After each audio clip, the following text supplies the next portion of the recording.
This is Eddie Hearn, Matchroom Boxing. You're watching Sporting Icons. You don't need to be anywhere else. Right, so Deontay Wilder, of course, when he spoke to Sky Sports, he mentioned about Anthony Joshua, Andy Ruiz Jr. Of course, Deontay Wilder, he can't speak without mentioning about Anthony Joshua. But in fair, he did get asked about it. So either way, Deontay Wilder, he has the impression that he's so special that he can read body language now. He's very smart at it, okay? He's an expert at it. Likewise, he gets possessed by his ancestors, or he's anointed by gods and this, that and the other, which gives him this freakish power. He doesn't quite understand it himself, as he says. He wants to be pregnant and that as well. He calls his belt Sophia. Sophia, mythology, the creator of the universe and the worlds, and of course the taker of life, all this kind of thing as well. Many of you guys will probably know a bit more about Sophia than what I do. But this is the kind of bubble that Deontay Wilder lives in.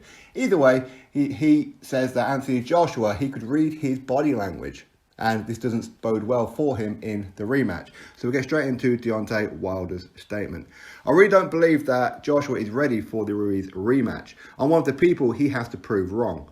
Many people have doubted me from the beginning and still do, but I'm one of the people that he still has to prove wrong. I understand body language. I'm very smart when it comes to these things.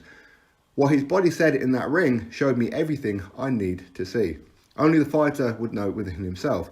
The secret is still to be told, and that's okay because you want people guessing, what is this? Or what was that? That's why the second fight is bigger. People don't know what to think. People will finally see what it really was.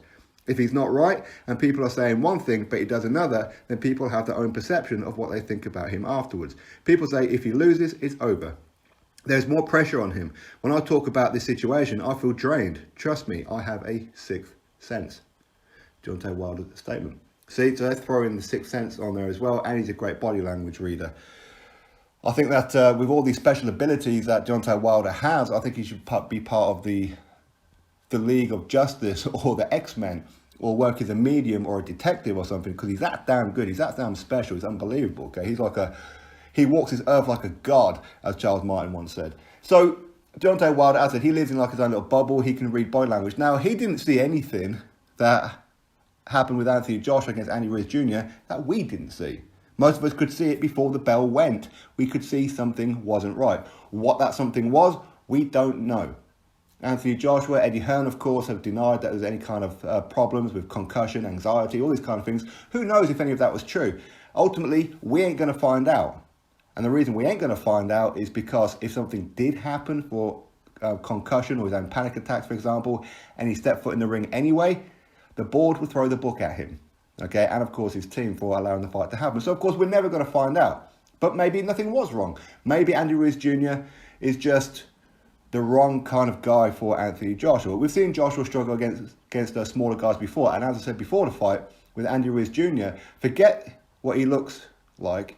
His hand speed is unbelievable. And when Josh was fighting him, as he did with Povetkin, he would crouch down to their level rather than use his attributes of his size and his reach and all that kind of thing.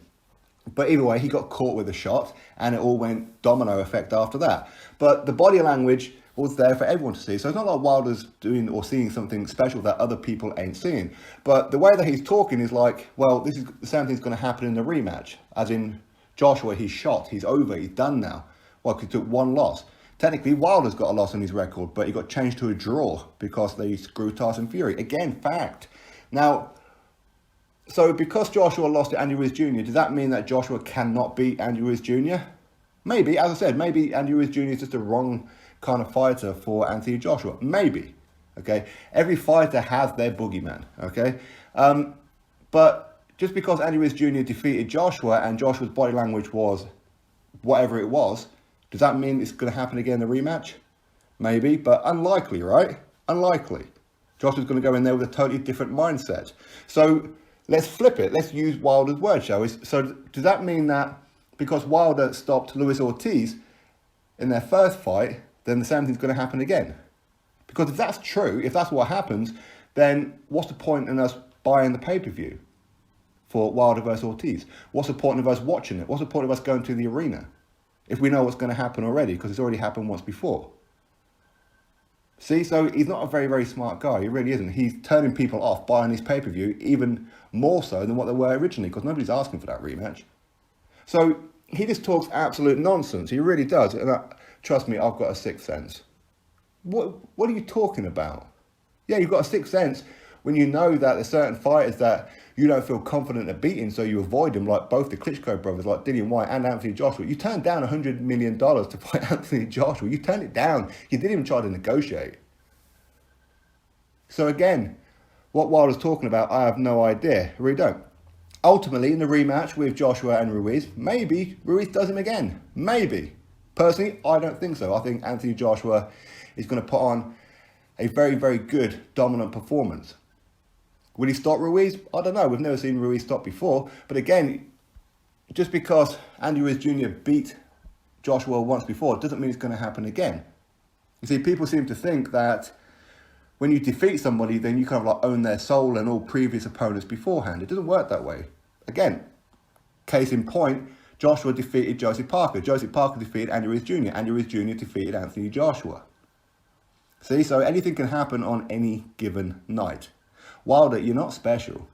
Well, maybe a little bit special, but not for the reasons that you think. Anyway, drop your thoughts below. Click thumbs up, subscribe. Catch you all on the next video.